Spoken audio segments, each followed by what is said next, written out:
In the new historical drama Nuremberg, based on true events, Malek plays U.S. Army psychiatrist Lieutenant Colonel Douglas Kelley, who assesses the mental state of surviving top Nazis. Among that group, Hitler's second-in-command, Hermann Goering, played by Russell Crowe. You will not recognize him. In this clip, Kelley is talking to his translator about his first impression of Goering. Inflated sense of self. Charming. Speaks English. What? What? Yeah, the way he looked at me when I called him fat. Yeah, he understood me. He's been playing you. No, why would he pretend? Translation gives him more time to consider his answers. He thinks that gives him an advantage. Wait, hold on. You're saying I spent the last 3 months mumbling to myself while he understood every word? Pretty much.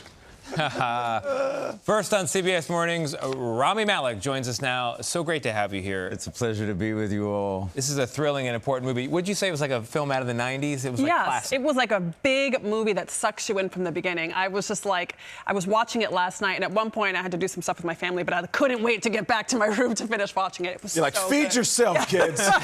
Take care of it. Great film. Throwing a bowl out on the table. Yeah. And apparently you had that reaction when you saw the script. You actually pursued the role. I did. I'm a huge history buff. I had read this book called The Nazi and the Psychiatrist by Jack L. High, and it was a fascinating part of history that I didn't know about. I thought I knew about the Nuremberg trials. I did not know that there was an army psychiatrist tasked with discovering if the Nazis were fit for trial, if they were compos mentis.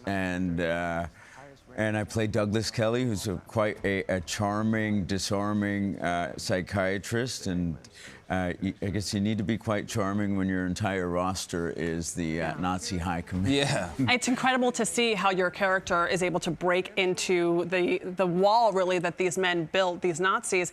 I didn't know it was Russell Crowe until this morning. Oh. I was like, this German actor is incredible. You didn't? No. She's not even kidding, no. I'm not, I swear. It's just the tension between you two. It's just so amazing, the acting. I think it's Russell at the absolute top of his game.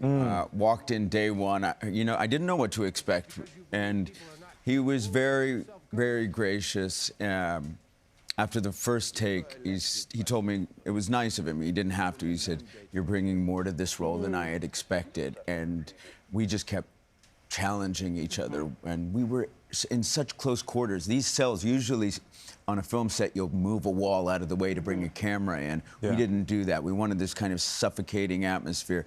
And I go face to face with him, and at moments, he's got my heart pounding. I can see his cheek trembling a little bit. I don't know if it's acting or if it's real, but we really elevated each other's game because of the importance of the subject matter. Yeah. And Douglas Kelley, he actually documented his time and his experiences. What was it like pouring through and reading his work to kind of unpack the complexities of not just these Nazis, but Douglas Kelley himself? It was extraordinarily fascinating because he has this diary of these men who, some would describe as monsters, and then sometimes he describes them as human beings who had families, and he was charmed by Goering. He found him fascinating, witty, and sometimes it's very difficult for him to absorb how human he could find them. And I think it poses this question, like, does evil exist in a scary uniform? And that's what he was charged with. How do we dissect evil? What makes these men tick? And I think it was enthralling for him. Of course. And I think it'll be enthralling for the audience as well. Enthralling and smart and still relevant today. I want to go back to Freddie Mercury and Bohemian Rhapsody. Who doesn't? Who doesn't? Let's round it out with Queen. 50 years ago, nearly, is the debut of that song. When you reflect on that milestone, what does it mean to you? Oh, it means everything to me. That film changed my life. Being around the band changed my life.